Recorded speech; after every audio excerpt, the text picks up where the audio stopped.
Nakibahagi ang Northern Police District sa isinagawang inspeksyon ng National Capital Region Police Office sa ilang istasyon ng LRT sa nasasakupan ng NPD upang tiyakin ang kaligtasan ng mga commuters at ang presensya ng kapulisan. Pinangunahan ni Police Brigadier General Christopher R. De La Cruz, District Director ng Northern Police District, ang pakikisa sa inspeksyon na isinagawa sa pamumuno ni Police Major General Anthony A. Aberin, Regional Director ng National Capital Region Police Office.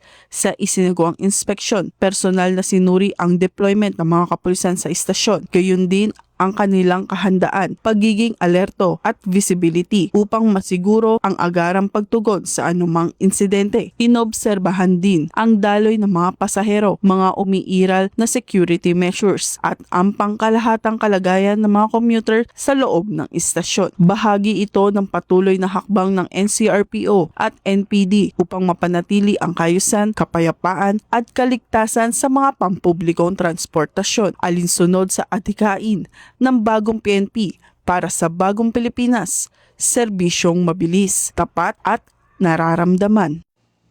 Mula rito sa Northern Police District, ako po ang inyong PNN correspondent, Patrol Woman Blesselet Esperanza, alagad ng